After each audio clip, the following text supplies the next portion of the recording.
Et on va prendre c'est Matthieu 9, Matthieu chapitre 9, à partir du verset 37. Et on va lire ça ensemble. C'est un passage que vous connaissez. Hein. Vous connaissez ce passage-là. Vous connaissez ce passage-là et on va le lire ensemble. Voilà, Matthieu chapitre 9. Et on va prendre à partir du verset 37. Donc, alors, je vais agrandir ça là. Matthieu 9.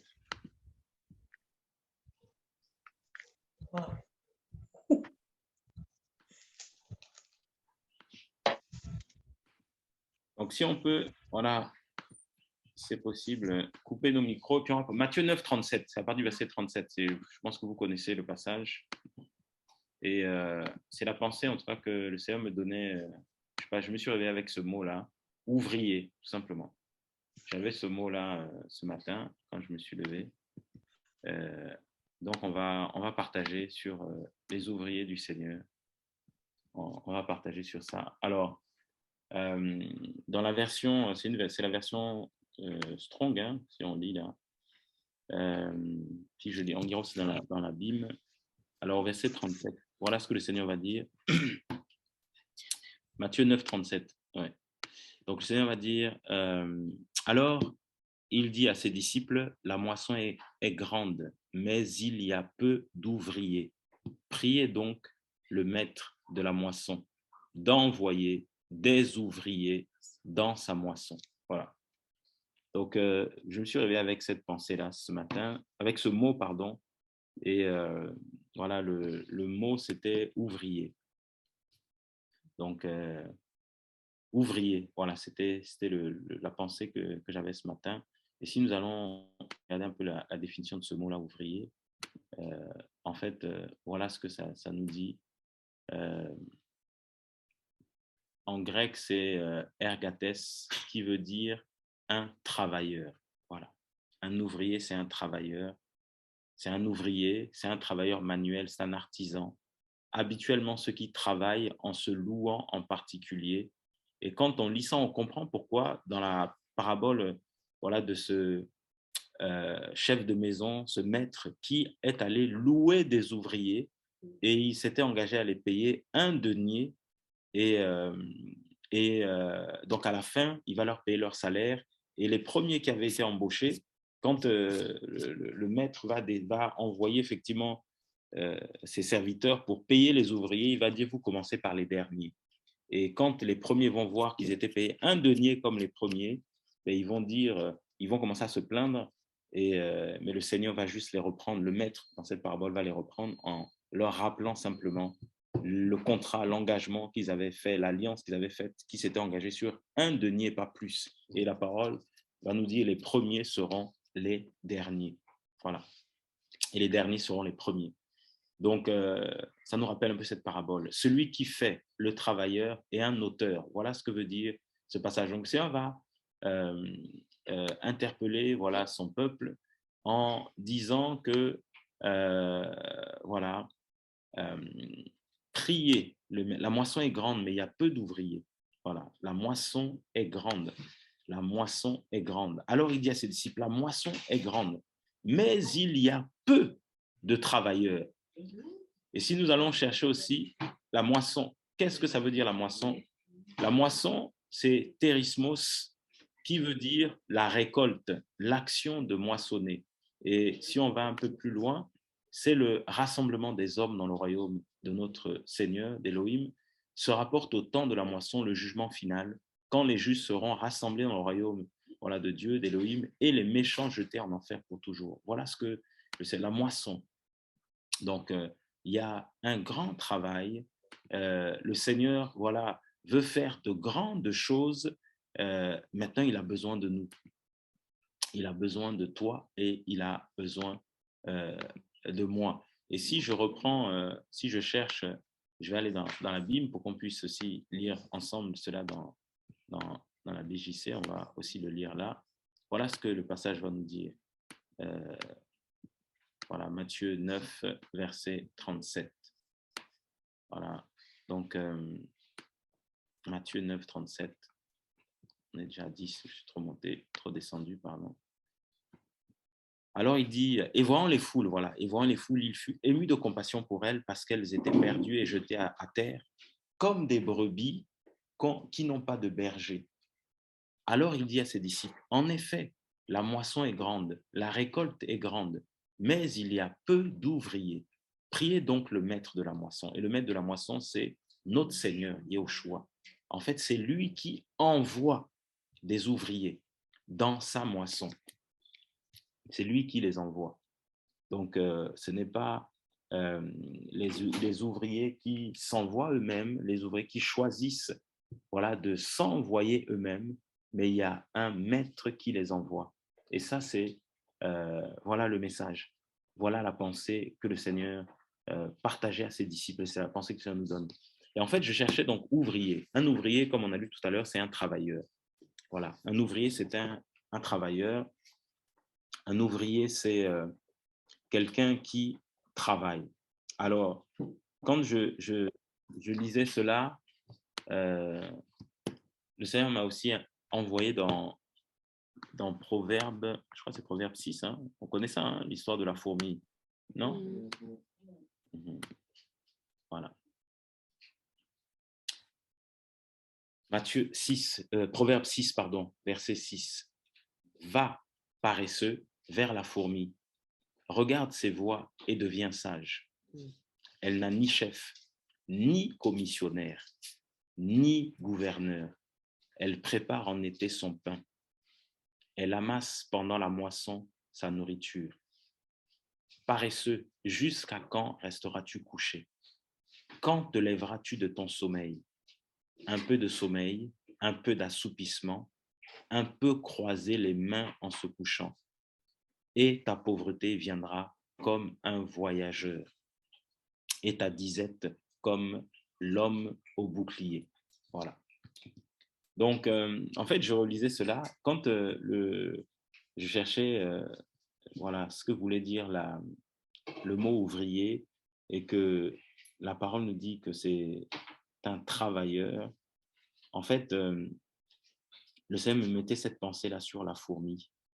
Et le Seigneur nous enseigne sur la fourmi. Et il y a deux choses ici. On nous parle de la fourmi, mais on nous parle aussi de la paresse, du paresseux. Donc, le paresseux, c'est l'inverse de celui qui travaille.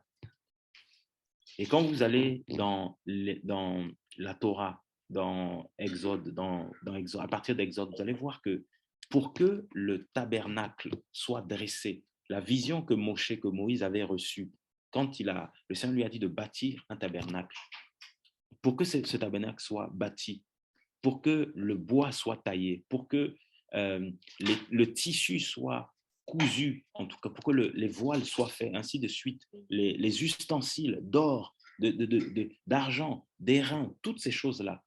Pour que tout cela soit fait, il fallait qu'il y ait des ouvriers. Et quand vous lisez Exode 35, on nous parle de Betsalel, on nous parle de Oliab, des gens qui avaient cette grâce, ce talent du Seigneur, ce don du Seigneur pour sculpter, pour travailler tout ce qui était les matières comme l'or et ainsi de suite. Et quand vous allez voir aussi la définition de l'ouvrier, on dit que c'est un artisan. Un ouvrier, c'est quelqu'un qui travaille qui fait des travaux manuels. Voilà comment. Et on voit que sans ces personnes-là, à qui le Seigneur avait donné cette grâce, le temple n'allait pas être bâti, le tabernacle n'allait pas être bâti, parce qu'il fallait des gens qui aient cette grâce. Et le Seigneur va parler donc à ses disciples en disant, la moisson est grande, mais il y a peu de travailleurs. Priez le maître de la moisson. Déjà, il faut le prier, invoquez-le, pour qu'il y ait plus de travailleurs. Voilà. Donc, il y a deux volets. Quand on lit ici, il y a deux choses. Et il y a plusieurs types d'ouvriers. Et quand vous lisez les épîtres, vous allez voir qu'il y a plusieurs types d'ouvriers. Mais ici, le Seigneur mettait l'accent sur travailleur, sur l'ouvrier. Alors la question, c'est, est-ce que tu es un ouvrier du Seigneur? Et si oui, quel type d'ouvrier es-tu? Est-ce que tu es un ouvrier? Est-ce que tu œuvres? Celui qui est un ouvrier, c'est quelqu'un qui œuvre, celui qui fait un travail. Et dans le livre des Thessaloniciens, Paul va parler avec les Thessaloniciens. Il va leur dire que vous avez vu, je paraphrase, mais il leur explique, vous avez vu comment nous n'avons voulu naître à la charge d'aucun de vous. Nous avons travaillé dur, difficilement, nuit et jour. Nous étions en train de travailler pour n'être à la charge d'aucun d'entre vous. Et en fait, il était en train de leur montrer l'exemple. Et il va même aller plus loin. Il va leur dire que celui qui ne travaille pas ne mange pas. Comment veux-tu avoir des fruits si tu ne travailles pas? Le Seigneur va enseigner les disciples et au travers de Paulos et même les disciples eux-mêmes. Lui-même, le Seigneur va enseigner en parlant de travailler à son salut. Donc, première chose, c'est travaille à ton salut. Alors, comment travailler à son salut? Tu veux marcher, tu dis que tu es enfant du Seigneur, tu dis que tu aimes le Seigneur, travaille à ton salut. Cherche à garder la foi. Garder la foi.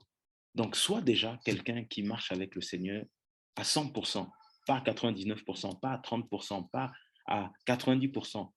Nous l'avons lu, le psaume 107, je crois le verset 24, vendredi, que ceux qui travaillaient dans les grandes eaux, ceux-là qui avançaient dans ces grandes eaux-là, ils ont vu les œuvres de Yahweh et les merveilles de Yahweh dans les profondeurs.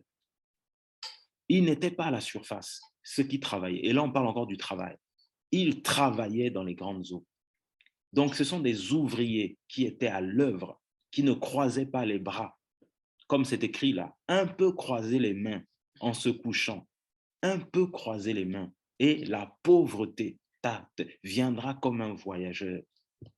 Tu n'auras aucun fruit, tu ne verras aucun fruit.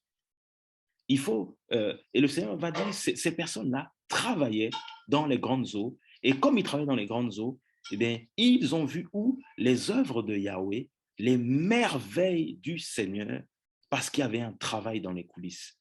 Ils travaillaient dans la prière, ils travaillaient dans la parole, mais comme le Seigneur dit à cet homme-là qui était paralytique, quelqu'un qui est paralytique, quelqu'un qui ne peut pas, il peut pas se mouvoir, il ne peut pas bouger. Il lui dit, lève-toi et marche. Lève-toi et marche. Sois en mouvement, sois en action. Alors, quand nous regardons, tu regardes ta vie, je regarde ma vie, je travaille à mon salut, je veux respecter cette parole qui me dit dans le livre de 1 Thessaloniciens 4 que le Seigneur ne m'a pas appelé à l'impureté, mais à la sanctification. Je veux marcher dans la sanctification. Je demande au Seigneur de m'aider à marcher dans la sanctification. Maintenant, tu es sanctifié. Tu adores le Seigneur. Tu vis ta vie avec le Seigneur. Mais la question, c'est est-ce que tu es un ouvrier? Est-ce que tu œuvres pour le Seigneur? Que fais-tu pour le Seigneur? Quel est le travail que tu fais? Et c'est pour ça que le Seigneur va dire à cet homme-là, dans ce livre de Proverbes, va vers la fourmi. Regarde, elle n'a ni chef, elle n'a ni commissionnaire, il n'y a personne qui est derrière elle pour la commander, pour lui donner des ordres. Mais par contre, elle se prépare. Elle se prépare en été, elle prépare son pain. Elle amasse. Et regardez les fourmis, si vous regardez même les fourmis dans la vraie vie, hein, vous observez, vous regardez, vous allez voir que les fourmis sont des travailleuses. Alors, le Seigneur interpelle son peuple, allez regarder la fourmi, parce qu'il dit que il dit à cet homme-là, tu es paresseux. Maudit soit celui qui fait l'œuvre du Seigneur avec négligence, nous dit aussi la parole. Si tu es négligent, par rapport à ce que le Seigneur t'a confié. Nous sommes des gestionnaires des mystères du Seigneur, nous dit la parole.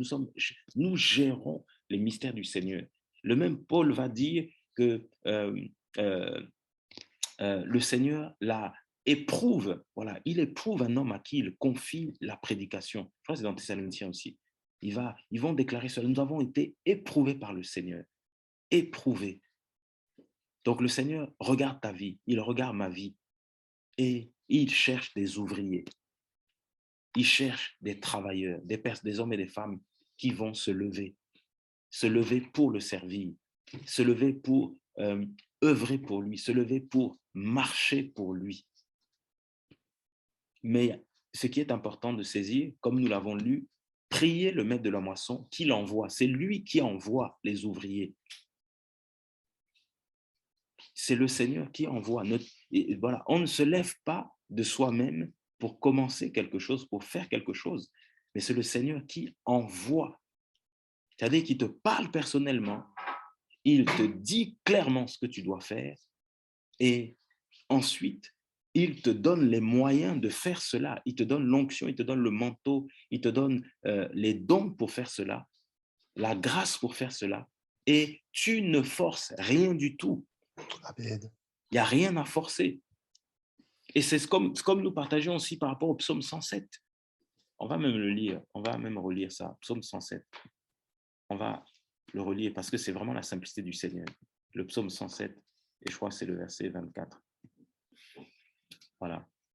Même le verset 23, qui nous dit, non, 23, ceux qui descendaient sur la mer dans des navires faisaient des affaires. Dans la version, il y a une autre version, on dit, ils travaillaient sur les grandes eaux. Ceux-là, ce sont ceux-là qui travaillaient, qui étaient dans les grandes eaux, dans les profondeurs. Ceux-là ont vu les œuvres de Yahweh et ils ont vu quoi? Ces merveilles dans les profondeurs. Voilà. Donc, il n'y avait rien de forcé. Ils étaient simplement au bon endroit. Ils étaient simplement là où le Seigneur les voulait, là au lieu où le Seigneur voulait qu'ils soient, à l'endroit où le Seigneur voulait qu'ils soient, le jour où le Seigneur voulait qu'ils soient, là. Ils n'étaient pas en retard, ils n'étaient pas en avance, mais ils étaient là au bon moment. Et comme ils étaient là au bon moment, ils n'ont rien forcé. Ils ont écouté la pensée du Seigneur, ils ont écouté la voix du Seigneur, ils se sont présentés au lieu de convocation du Seigneur. Et le lieu de convocation, c'était les grandes eaux. Et comme ils étaient au lieu de convocation, ils n'ont rien eu à forcer. Le Seigneur leur a manifesté ses œuvres. Et le Seigneur a montré les merveilles sont les miracles, les signes, les prodiges du Seigneur. Et c'est dans la simplicité. On ne force pas. Pour servir le Seigneur, on ne force pas. C'est lui d'ailleurs qui nous donne sa parole. S'il appelle un prédicateur, c'est lui qui donne sa parole. Lorsqu'il appelle un messager, c'est lui qui donne son message. Lorsqu'il appelle un chantre, c'est lui qui donne les chants. C'est lui qui inspire les chants. Tu n'as pas à prendre un papier, à réfléchir pendant des heures et des heures. Qu'est-ce que tu vas écrire? C'est lui qui donne un chant. Et comme nous avons lu tout à l'heure, on nous dit même, le mot ouvrier veut dire auteur. Ça veut dire que le Seigneur va toucher des frères, des sœurs, et il va te toucher. Peut-être que tu as cette pensée-là. Le Seigneur va faire de toi quelqu'un qui va écrire même des livres, écrire des témoignages, voilà, qui vont édifier les autres. Le mot ouvrier veut dire auteur. Un auteur, c'est quelqu'un qui écrit. Et la parole dit, c'est poussé par l'esprit que des hommes ont parlé.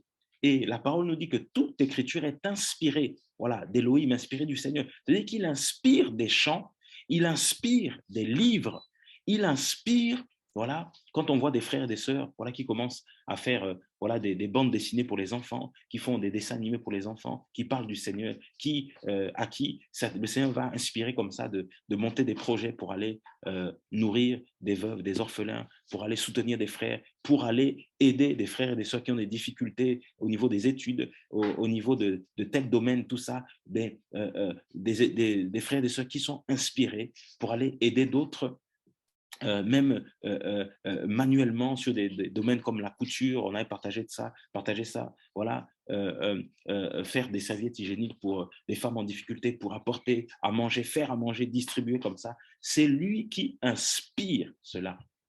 Il inspire, il donne, tu te réveilles comme ça avec une vision, avec un fardeau, avec une révélation. Voilà, tu te réveilles comme ça avec une pensée, avec avec même un schéma, tu vois un dessin, tout est déjà écrit, tout ça, comme lorsque Moshe était sur le mont Sinaï et le Seigneur va lui donner les tables de pierre, le Seigneur va lui, quand il était dans la présence du Seigneur, il va lui montrer le tabernacle, comment le tabernacle devait être fait. C'est lui qui donne le schéma, c'est lui qui donne le plan, c'est lui qui donne la direction. Priez le maître de la moisson. La moisson est grande, mais il y a peu d'ouvriers. Elle est grande, la récolte. Il y a tant d'âmes qui sont en train de se perdre. Il y a tellement de choses à faire pour le Seigneur. Il y en a tellement de choses à faire pour le Seigneur. Alors, qu'est-ce que tu fais, toi, aujourd'hui? Que faisons-nous? Que fais-tu? Est-ce que tu es un ouvrier du Seigneur? Quelle est ta position? Là où tu es, tout le monde n'est pas appelé à prêcher, tout le monde n'est pas appelé à chanter, tout le monde n'est pas appelé à, à, à distribuer de la nourriture dans la rue, tout le monde n'est pas appelé à créer une association, tout le monde n'est pas appelé voilà, à faire des projets voilà, humanitaires pour aller faire un hôpital, pour aller faire un dispensaire, pour aller... tout le monde n'est pas appelé à ça. Mais à quoi le Seigneur t'a appelé? Où est-ce que le Seigneur veut t'emmener? Où est-ce que le Seigneur veut que tu puisses travailler? Et je pense qu'on a eu beaucoup de témoignages de plusieurs personnes, les sœurs voilà, le grenier de la veuve et l'orphelin, on a vu le travail qui se fait. On a eu notre sœur Mamie Poto à qui le Seigneur a mis à cœur cette œuvre là-bas pour cette maison d'accueil, formation, tout ça là, au Cameroun. On a vu les images, on a vu le travail. Quel est qu'est-ce que le Seigneur, où est-ce que le Seigneur t'attend? Là où tu travailles, où est-ce que le Seigneur t'attend? Là où tu habites, où est-ce que le Seigneur t'attend? Dans le pays là où tu es, où est-ce que le Seigneur t'attend? Vous savez, des fois, le Seigneur parle à certains au niveau, ne parle plus au niveau d'une ville, hein, au niveau d'un quartier, mais il parle au niveau d'un pays. Qu'est-ce que le Seigneur veut que tu fasses dans le pays dans lequel tu es? Et des fois, certains reçoivent des fois des pensées comme ça, et c'est tellement grand qu'ils se disent non, ce n'est pas le Seigneur qui m'a parlé. Oui, le Seigneur parle comme ça en donnant une pensée pour un pays. Comme tu es là-bas, ma sœur Adélaïde, pour voilà, la Nouvelle-Calédonie, sœur, donne une pensée comme ça pour ceux qui sont en France. Il te parle de la France, l'Italie te parle de l'Italie, la Guyane, il te parle de la Guyane. Il te donne une vision pour une nation. Et c'est pour ça que ce passage nous parle des profondeurs. Le Seigneur te permet de ne plus voir à ta petite, de regarder à ton nombril, de regarder à ta petitesse, regarder comment tu es tellement petit, comme Gédéon qui, quand le Seigneur l'appelle, il se voit tellement petit, il sort d'une petite famille, voilà, il se dit non, c'est pas possible. Mais si c'est possible avec le Seigneur, c'est possible. Au travers de toi, le Seigneur est tout à fait capable de chambouler toute une ville, tout un pays. Quand Philippe est descendu tout seul, voilà, en Samarie là-bas, il est parti tout seul. Philippe est parti tout seul là-bas. Tout seul. Le Seigneur envoie des hommes et des femmes qui partent seuls. Et c'est pour ça qu'il dit que la moisson est grande, mais il y a peu d'ouvriers. Il y en a peu. Combien de femmes, de familles, le Seigneur t'a mis à cœur d'aller visiter? Combien en as-tu visité? Des fois, le Seigneur te parle, va visiter mon fils, ma fille. Le Seigneur te dit, appelle mon fils, ma fille, appelle ma fille, appelle, envoie un message, visite, voilà. Le Seigneur te dit, amène à manger à quelqu'un, il te dit, héberge quelqu'un. Le Seigneur te donne un fardeau, mais est-ce que tu obéis à cette pensée que tu as du Seigneur? Le Seigneur te dit, il te touche, il te met un montant comme ça, il te met un montant, il te dit, donne-lui, donne à mon fils, donne à ma fille, elle en a besoin. Les ouvriers. Nous voulons voir les fruits, mais avant d'avoir des fruits, il faut travailler. La parole nous dit, hein, l'ouvrier quoi mérite son salaire, mais nous voulons le salaire alors que nous ne travaillons pas. Tu veux avoir les dons du Seigneur, les grâces du Seigneur, les talents du Seigneur, mais la première des choses, c'est travailler à ton salut. Comment tu vis dans le péché et tu dis, le Seigneur ne me parle pas, mais c'est normal. Il dit, il parle à ses fils, à ses brebis. Mes brebis entendent ma voix. Mais si toi, tu es un bouc, comment veux-tu qu'il te parle? Il faut travailler d'abord à son salut. Travaille d'abord à ton salut. Mets ta vie en règle. Et d'ailleurs, le Seigneur te parle déjà, parce qu'il te demande de mettre ta vie en règle. Donc, il te parle. Ça, c'est déjà la première pensée. Il veut que tout homme parvienne à la connaissance précise et correcte de la vérité, que tout homme soit sauvé. Donc ça, c'est déjà le premier message. Avant de chercher des révélations extraordinaires, c'est le premier message. Donc, il te parle, le Seigneur. Il nous parle, le Seigneur. Et il veut que nous puissions qu'on travaille à notre salut, qu'on travaille à notre salut pour garder la foi. Seigneur, montre-moi comment garder la foi. Seigneur, aide-moi comment garder la foi. Seigneur, voilà, aide-moi, Seigneur. Et il va commencer à barrer des choses dans ta vie, à supprimer des choses dans ta vie. Et alors, tu verras les fruits de la sanctification. Tu verras les fruits de la mise à part. Tu verras les fruits, voilà, les fruits, les dons, les grâces de ta repentance. Si tu travailles au salut, tu verras les dons, les grâces de la repentance. Tu verras le fruit de l'esprit. Ça s'appelle le fruit de l'esprit. Donc, c'est l'esprit qui est en toi qui produit naturellement les fruits. Un pommier produit des pommes. On va pas aller, on n'a pas besoin de le secouer, on n'a pas besoin de taper dessus, on n'a pas besoin de crier sur lui. C'est un pommier, donc les pommes sortent Amen. à la saison des pommes. Les raisins sortent à la saison des raisins. Les fraises sortent à la saison des fraises. Mais si tu viens à la mauvaise saison, ça ne sortira pas. Les figues viennent à la saison des figues. Voilà. Donc, il n'y a pas à forcer, en fait. C'est ce que nous lisons ici. Il n'y a rien de forcé. Déjà, quand tu forces ça, ça ne vient pas du Seigneur. Quand tu cherches, nous cherchons le Seigneur, nous ne cherchons pas les dons, nous ne cherchons pas les fruits, nous cherchons l'auteur des fruits, la source des fruits. Parce qu'après, ça coule tout seul. Ça viendra tout seul.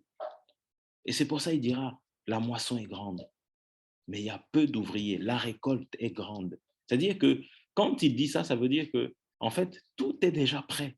Il a tout accompli. Il y a déjà des cœurs qui sont disposés, qui ont juste besoin que j'ouvre la bouche, que tu ouvres la bouche. Il y a des cœurs qui sont disposés et le Seigneur veut juste t'emmener au bon endroit. C'est pour ça qu'il fait voyager certains, il fait déménager certains, il te fait visiter des frères et sœurs ou des familles parce qu'il sait que les cœurs sont disposés. Il t'envoie vers ton voisin, il t'envoie vers ton collègue, il te dépose quelque chose dans ton cœur et il te dit vas-y. Il te demande d'ouvrir ta bouche, il te demande de chanter, il te demande, même dans des réunions comme ça, quand il te met un chant, il te demande de chanter, chante-le, il te donne une pensée, partage la pensée, parce qu'il dit la récolte est là, les cœurs sont déjà disposés, des vies sont déjà disposées, voilà. Il y a déjà il y a des cœurs qui sont en attente de ce que le Seigneur veut donner et il passe par toi, il passe par moi. Il cherche des travailleurs. Des travailleurs. Et c'est pour ça que Amen. les travailleurs, quand tu es travailleur, mais tu as forcément une discipline. Quelqu'un qui travaille a forcément une discipline. Quelqu'un qui travaille ne vit pas, n'est pas dans le désordre. C'est pour ça que lorsqu'il y a le désordre, le Seigneur se retire. Parce que quelqu'un qui travaille, il a une tâche bien précise à faire.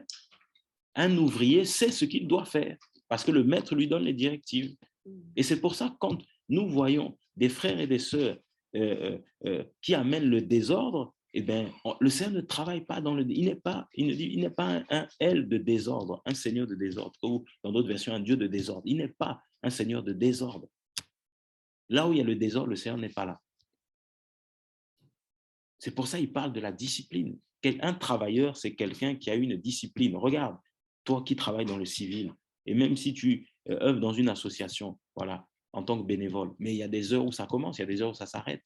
Il y a des heures où il y a une pause. En fait, chacun a sa tâche. Tu ne veux pas tout faire parce que chacun a sa grâce, chacun a son talent, chacun a sa spécialité. Et il y a la discipline. Si tu arrives tout le temps en retard, mais à un moment donné, on va te virer, on va te chasser. Parce qu'il y a toute une organisation derrière. Et l'organisation que nous avons avec c'est le Seigneur qui l'a fait, pardon. C'est pour ça il va te réveiller des fois tôt le matin, ou alors il va te conduire dans la journée à prendre un temps pour lui, ou le soir, je ne sais pas moi, selon comme le Seigneur conduit. Mais il va, dans tous les cas, te permettre à régler ta vie. Toi qui étais désordonné avant, mais il va régler ta vie parce qu'il a fait de nous des ouvriers. Et il est le maître des ouvriers. Ça commence déjà, l'ordre est déjà là. Il est le maître des ouvriers. C'est lui qui envoie les ouvriers. Et quand il t'envoie, il te donne un message. Toi qui dis que tu es prédicateur, quel est le message que le Seigneur t'a donné?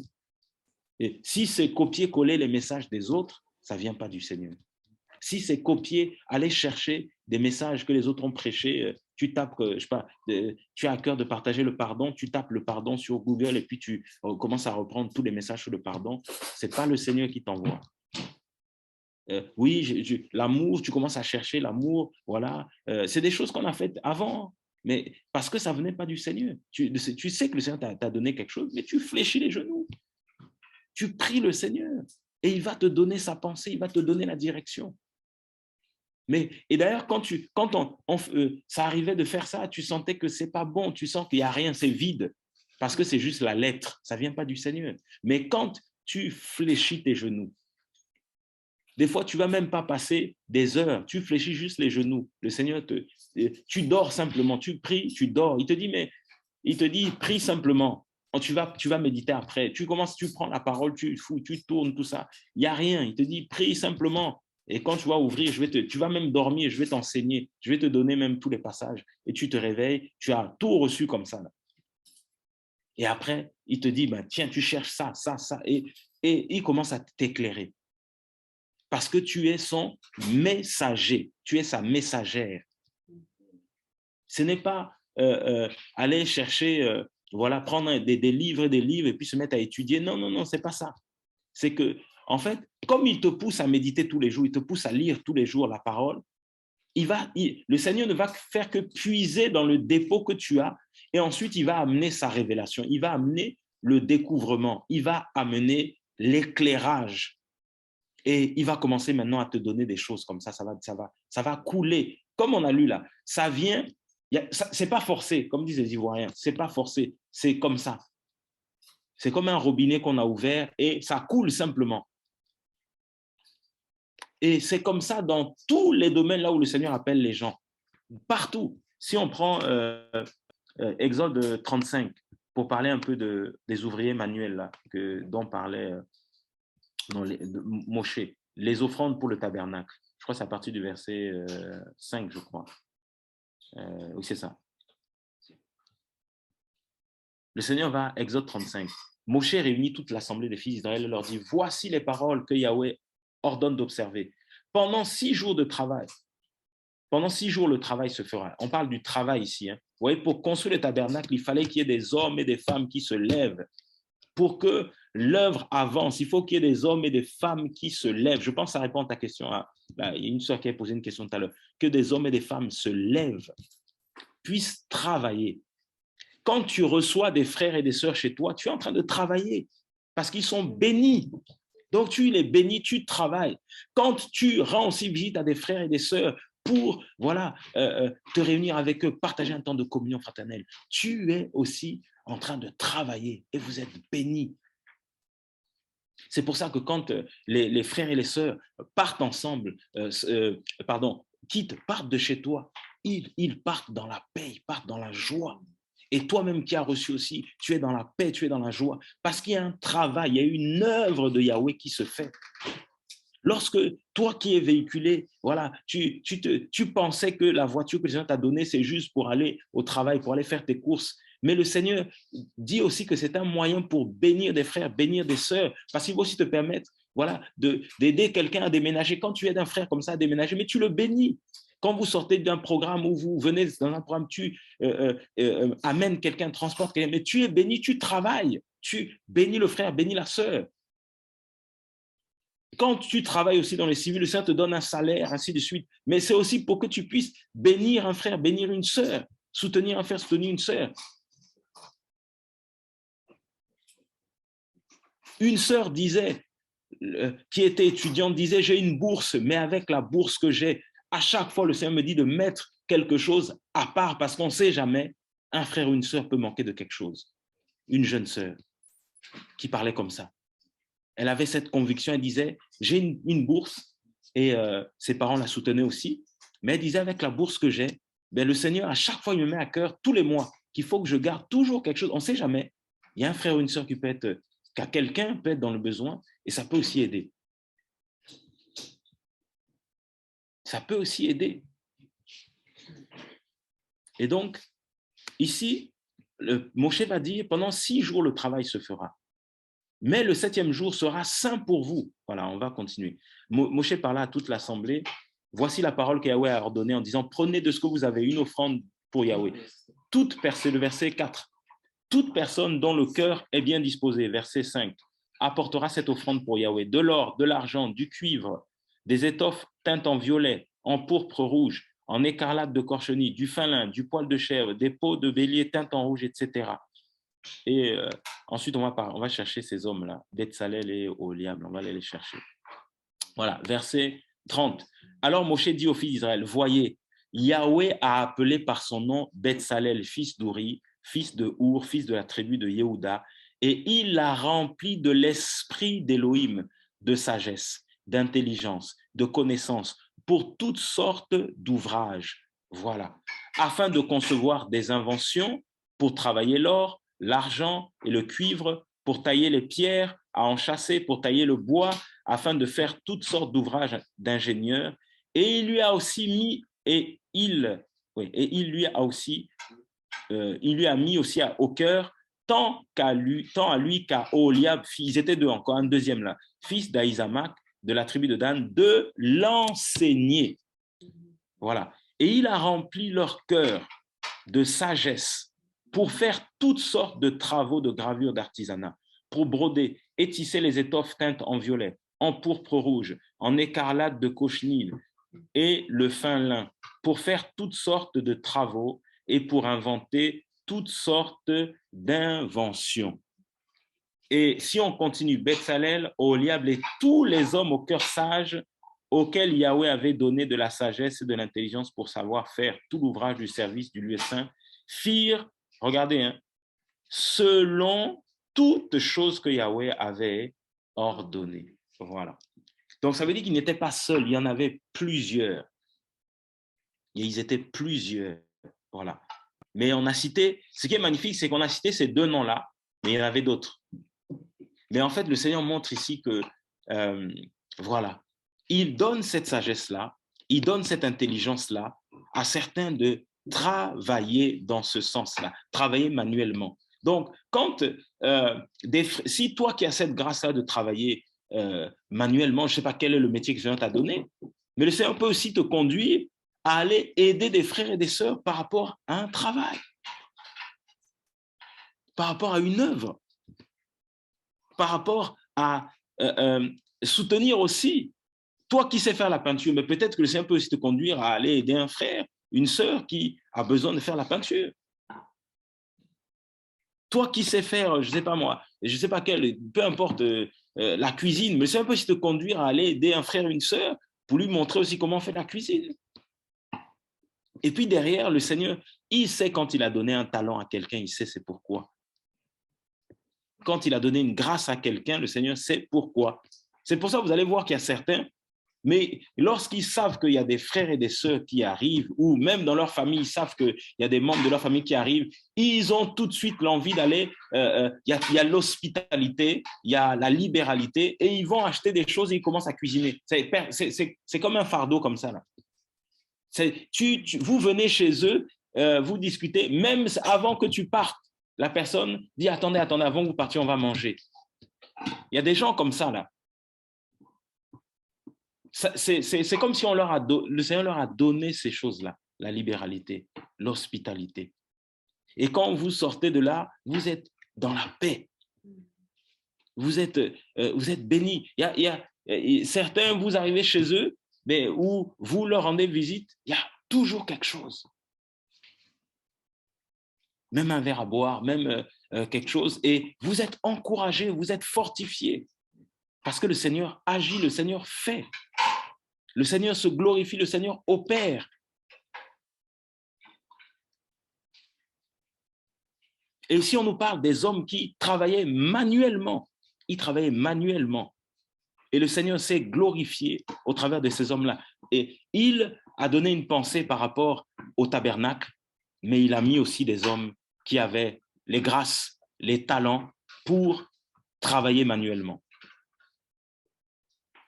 Et ici, là, on parle pas, là, on ne parle pas du travail spirituel, hein, ici. Là, on parle de gens qui avaient des dons, des grâces pour travailler manuellement. Donc, le talent, la grâce que le Seigneur t'a donné, quand tu regardes à ta vie, il y a des gens à qui le Seigneur a donné cette grâce-là de l'administration, ils aiment tellement les papiers. Mais elle va aider les frères qui sont en difficulté. Des fois, il y a des frères qui voulaient monter une association. Un frère arrive, il les a aidés pour le site Internet. Un autre frère arrive dans une autre également association, il arrive, il les aide aussi par rapport à tout ce qui est informatique parce qu'il voyait que les gens étaient en difficulté. Mais c'est une grâce. Un autre arrive, il a cette grâce-là et le Seigneur lui donne aussi les moyens par rapport à un studio, tout ça. Et il encourage les frères et sœurs à ceux qui recevaient des chants comme ça, ben, il fait des arrangements, tout ça. Mais c'est une grâce. C'est une grâce que le Seigneur est en train de donner. C'est une grâce que le Seigneur est en train de communiquer comme ça. C'est une grâce. Parce que le Seigneur travaille. Et c'est pour ça qu'il va dire, va voir la fourmi. La fourmi, elle sait ce qu'elle a à faire. Elle n'a pas de gouverneur, elle n'a pas de commissaire, elle n'a pas de surveillant. Personne ne lui met la pression. Alors, le Seigneur parle aussi à quelqu'un en disant que personne ne te mette la pression. En fait, le Seigneur ne nous met pas la pression. Parce que c'est lorsqu'on va dans les profondeurs, lorsqu'on s'approche du Seigneur, on est dans la présence du Seigneur, que le Seigneur lui-même parle. Quand Moshe a eu la vision du tabernacle et quand le Seigneur l'a conduit pour le tabernacle, il n'avait la pression de personne.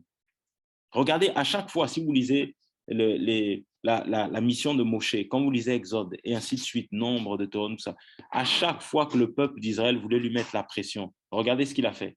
Il allait vers qui? Il allait vers le Seigneur. Quand il l'accuse devant la mer Rouge, oui, tu nous as emmenés ici pour qu'on puisse mourir, voilà, derrière nous, il y a Pharaon, tout ça, et ses soldats. Qu'est-ce que Moshe a fait? Il est allé consulter le Seigneur. Quand les Corées, les Dathan, Abiram commençaient à murmurer, critiquer contre lui, qu'est-ce qu'il a fait? Il est allé chercher le Seigneur. Quand ils lui disent, nous avons soif, nous étions à côté des marmites de viande en Égypte, là-bas, qu'est-ce qu'il a fait? Il est allé vers le Seigneur. Quand les gens demandaient à manger de la viande, voilà, et le Seigneur va en faire tomber les cailles, ils avaient soif, ils voulaient avoir de l'eau. Mais qu'est-ce qu'il a fait? Il a invoqué qui? Le Seigneur. Personne ne lui a mis la pression. Donc, si, lorsqu'on parle de servir le Seigneur, on parle de l'œuvre, on parle des ouvriers, on parle du travail du Seigneur, et même du travail tout court, tu commences à avoir la pression, alors pose-toi des questions, parce que le Seigneur ne met pas la pression.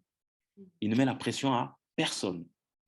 Parce qu'à chaque fois que le Seigneur nous interpelle, la démarche que nous avons, c'est nous allons vers lui, simplement. Seigneur, qu'est-ce que tu veux que je fasse pour toi? Seigneur, où est-ce que tu veux me conduire? Seigneur, où est-ce que tu veux me diriger? Seigneur, où est-ce que tu veux m'amener? Seigneur, où est-ce que tu veux me conduire? Seigneur, vers qui veux-tu me conduire? Vers qui veux-tu m'amener? Seigneur, où est-ce que tu me diriges?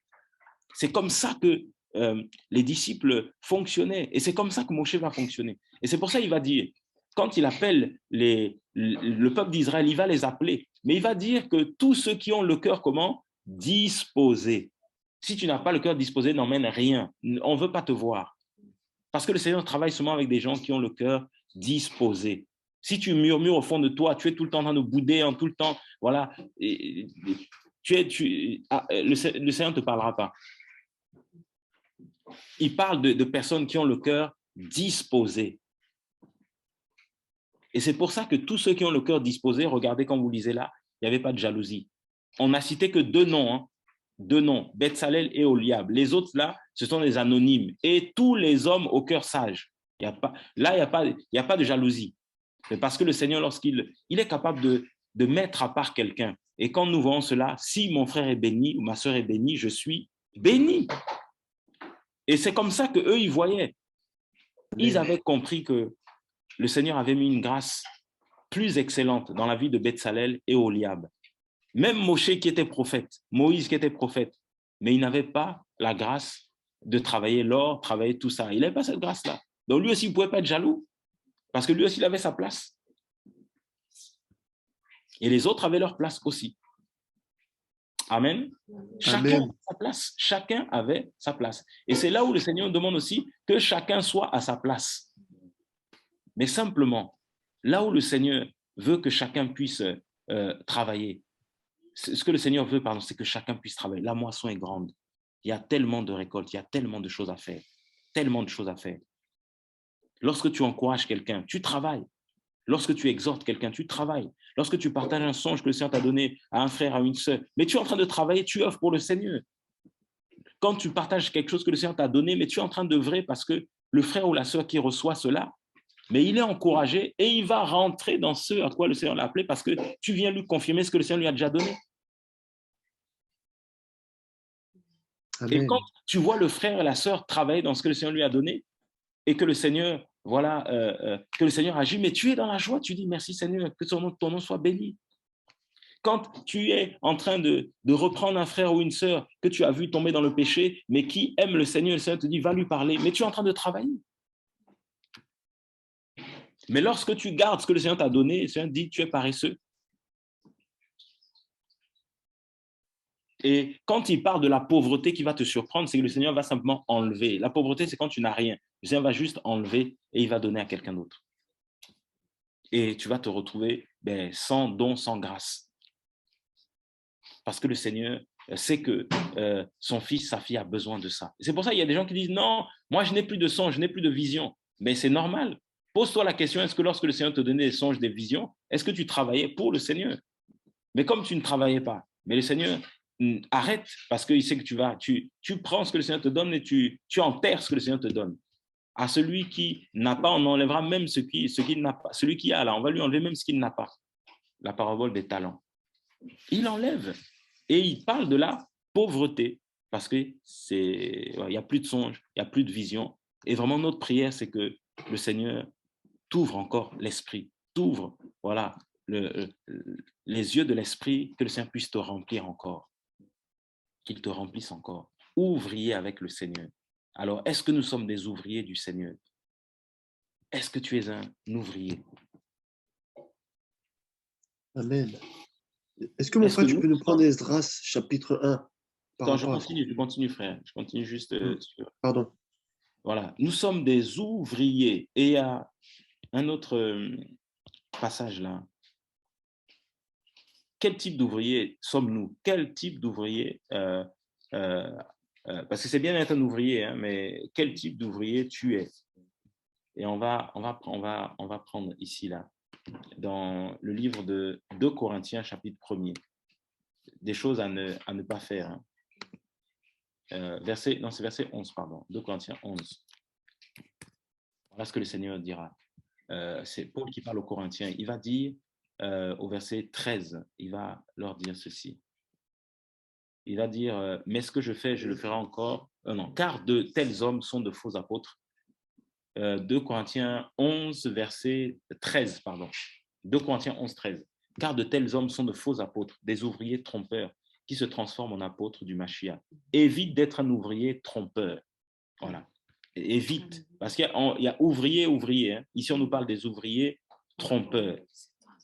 Voilà. Ils se transforment en apôtres du Mashiach. Ils ne sont pas, hein, ils n'ont jamais été envoyés par le Seigneur. Mais ils se transforment, ils se déguisent. Voilà. Donc, ce sont des déguisements. Ce ne sont pas les manteaux que le Seigneur leur a donnés. Ce sont des déguisements. Donc, ils portent le titre d'apôtre, de disciple, tout ça, mais ce sont des déguisements. Vous voyez les déguisements qu'on achète dans les magasins là-bas? Mais il y en a beaucoup qui vont... c'est pas parce que tu as porté le déguisement de policier que tu es policier. Voilà. Donc, c'est pas parce que tu as porté le déguisement de jardinier que tu es jardinier. C'est juste un déguisement. Donc, ce n'est pas un vêtement officiel, un uniforme de policier, un uniforme de jardinier. Ce sont des déguisements. Et il y a certains qui ont des faux manteaux comme ça, là. Voilà. Ils sont déguisés, mais ce ne sont pas des serviteurs du Seigneur. Il y a Philippiens aussi qui nous parle. C'est Philippiens 3. Et pareil, le Seigneur va parler au travers de Paul qui va aussi dire ça. Philippiens 3, à partir du verset 2, il dit « Au reste, mes frères, réjouissez-vous dans le Seigneur. En effet, vous écrire les mêmes choses n'est pas pénible pour moi et pour vous. C'est une sécurité. Prenez garde aux chiens. » C'est dur, hein? Prenez garde aux chiens. prenez garde aux mauvais ouvriers, prenez garde aux faux circoncis dans certaines versions. Là, c'est écrit la mutilation, dans d'autres versions, on dit aux faux circoncis. Donc, le Seigneur va appeler les mauvais ouvriers, ce sont des chiens. Ce n'est pas nous qui le disons, hein, c'est la parole qui dit ça. Ça veut dire que c'est ceux qui sont retournés à leur vomi. Voilà, ceux qui sont retournés à leur vomi. Il les appelle les mauvais ouvriers. Et nous savons que quand tu fais des songes où tu vois des chiens, c'est l'image aussi des démons. Et quand tu vois aussi des chiens, c'est l'image aussi de l'impudicité. Regardez le chien, il est voilà. Les chiens vont avec plusieurs femelles. Hein. Les chiens, c'est compliqué. Quand vous regardez juste la nature du chien, pas que c'est mauvais d'avoir un chien, c'est pas ce qu'on dit. Mais spirituellement, quand nous voyons ça, c'est compliqué. Si nous prenons aussi le livre non, Timothée, là, on nous parle vraiment du bon ouvrier, l'ouvrier qui mérite son salaire. Voilà, 1 Timothée 5, 18.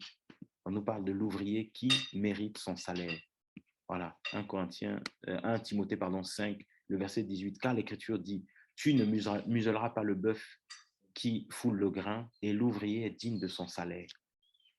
Donc, ce qui est magnifique, c'est quand tu œuvres pour le Seigneur, tu marches avec le Seigneur, tu travailles pour le Seigneur, tu es un travailleur. Ben, le Seigneur, il prend soin de toi. Voilà. Le Seigneur s'occupe de toi-même. Parce qu'il voit que tu œuvres, il s'occupera de toi-même. Et 2 Timothée 2, verset 15, le Seigneur, voilà ce que la parole nous dit. Efforce-toi de te présenter approuvé devant Elohim, un ouvrier qui n'a pas à avoir honte, qui enseigne correctement la parole de la vérité. Un ouvrier qui n'a pas à avoir honte. Dans d'autres versions, on dit qu'il n'a pas à rougir. Donc, il n'a pas honte. Il n'a pas de honte, cet ouvrier-là. Il n'a pas honte. Voilà, l'ouvrier mérite son salaire. Pourquoi? Cet ouvrier-là, alors, le bon ouvrier mérite son salaire, mais le mauvais ouvrier aussi mérite son salaire. Hein. Ça va dans les deux sens. Hein. Voilà. Le mauvais ouvrier, il aura le mauvais fruit de ce qu'il aura semé, parce qu'il aura aussi travaillé, mais travaillé pour le compte du diable. Il aura aussi son salaire qui est l'enfer, la mort. Le salaire du péché, c'est la mort. Et le bon ouvrier, lui qui mérite son salaire, celui-là, il sera, comme il s'est présenté, approuvé devant le Seigneur. Mais il n'aura pas à avoir honte. Et il n'aura pas à rougir parce qu'il aura le salaire qui est la vie éternelle, qui est la grâce, qui est la bénédiction. Il va vivre le fruit de l'esprit. L'esprit qui va se manifester dans sa vie va clairement. Et quand vous lisez le fruit de l'esprit, vous voyez toutes les choses que le Seigneur fait. Galates 5, quand vous lisez Galates 5, le fruit de l'esprit, vous voyez comment c'est magnifique. Et Galates 5, quand vous voyez le fruit de l'esprit, ce sont les merveilles du Seigneur. Tu es tout le temps dans la paix. Tu as la paix du Seigneur, tu as la joie du Seigneur, tu es restauré par le Seigneur, tu es fortifié par le Seigneur, tu es éclairé par le Seigneur. Quand tu es dans sa présence, tu es dans la joie, tu es dans la paix. Quand tu es dans la présence du Seigneur, voilà, il t'édifie, il te fortifie. Tu es bâti, tu es construit, tu vois que tu avances, tu vois que tu grandis avec le Seigneur. Quand tu regardes derrière toi, tu regardes ta vie passée et tu vois comment tu es, tu vois qu'il y a de belles choses que le Seigneur est en train de faire dans ta vie. Et tu vois que les choses sont totalement différentes. Tu vis les fruits du Seigneur. Tu vis la grâce du Seigneur. Tu vis l'abondance du Seigneur. Même si tu passes des temps difficiles, des temps de disette, parce que matériellement, financièrement, des fois, ça peut être compliqué. Mais ce n'est pas ça qui te rend joyeux. C'est simplement parce que tu vis des moments extraordinaires avec le Seigneur.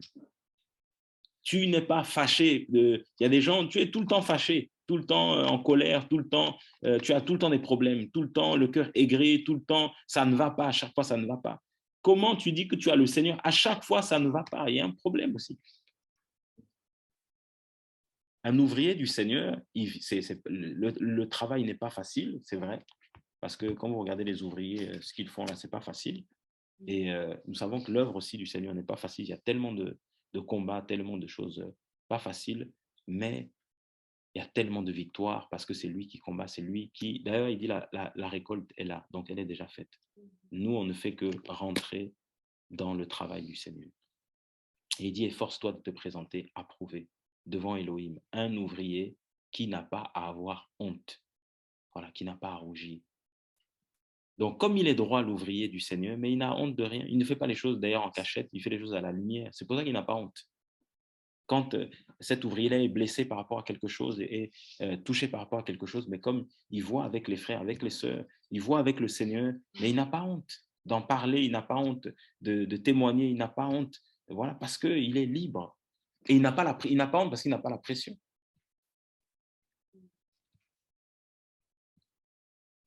Quel type d'ouvrier es-tu? Si tu es vraiment un ouvrier du Seigneur, quel type d'ouvrier es-tu? Quel type d'ouvrier sommes-nous? Et voilà, avec un cœur disposé. Voilà.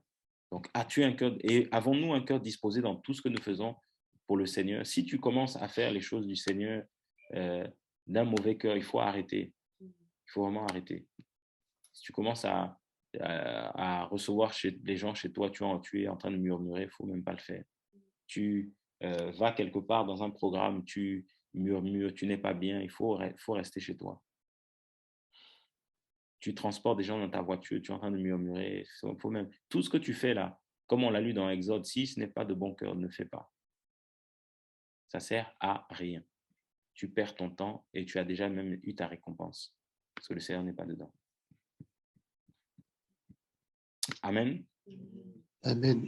Que le Seigneur, en tout cas, soit béni vraiment soit béni vraiment et que, je ne sais pas là où tu es, je ne sais pas ce que tu fais, je ne sais pas là ce que le Seigneur t'a mis vraiment dans ton cœur, mais que le Seigneur nous aide. Voilà. Il n'y a pas que la prédication, il n'y a pas que le chant, parce que des fois on est focalisé sur, il n'y a pas que créer des associations non plus, il n'y a pas que ça. Il y a beaucoup de choses que le Seigneur veut faire au travers de toi, au travers de moi, et sois simplement au pied du Père, au pied du Seigneur, et tu seras surpris de comment le Seigneur va travailler avec toi. Donc c'est un travailleur. Donc ne sois pas paresseux, même chez toi aussi à la maison, ne sois pas paresseux. Voilà. Quand tu montres le modèle à tes enfants, à ton mari, à ta femme, par rapport au travail aussi, chez toi-même déjà à la maison, mais tu es en train de les éduquer. Donc, c'est aussi l'œuvre du Seigneur que tu fais.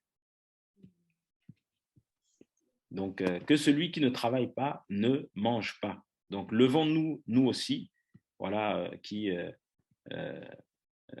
sommes peut-être dans le sommeil ou, je ne sais pas, dans l'assoupissement, il faut se lever. Il faut vraiment se lever et que le Seigneur nous dirige. Lève-toi aussi par rapport voilà, au travail aussi dans la société, le travail physique aussi. Hein. Lève-toi.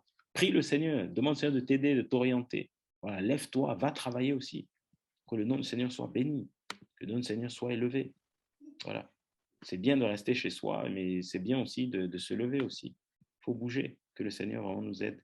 Et nous avons l'exemple des disciples. Hein. Voilà, les disciples, quand vous voyez ce qu'ils faisaient, quand ils étaient avec le Seigneur, ils n'étaient pas là à dormir jusqu'à midi. Hein. Le Seigneur se levait, et déjà il se levait, il nous dit qu'il se levait très tôt le matin, quand vous lisez les Écritures. Hein. Voilà. Donc, regardez, hein, les Pierres et les autres étaient des pêcheurs, les Paul étaient des faiseurs de tentes. Voilà, chacun travaillait quelque part. Ils n'étaient pas là à croiser les bras et puis à dormir jusqu'à midi, jusqu'à 14 heures. Ils étaient debout. Voilà. Donc, que le Seigneur nous aide, que le Seigneur nous aide. Voilà. Que chacun prenne sa part et que chacun aille vers le Seigneur. On n'a rien contre qui que ce soit, voilà, mais que chacun prenne sa part. Que le nom du Seigneur soit béni. Père, merci vraiment pour ta grâce. Aide-nous, Seigneur, à vraiment, Père, alléluia, Seigneur, être des ouvriers.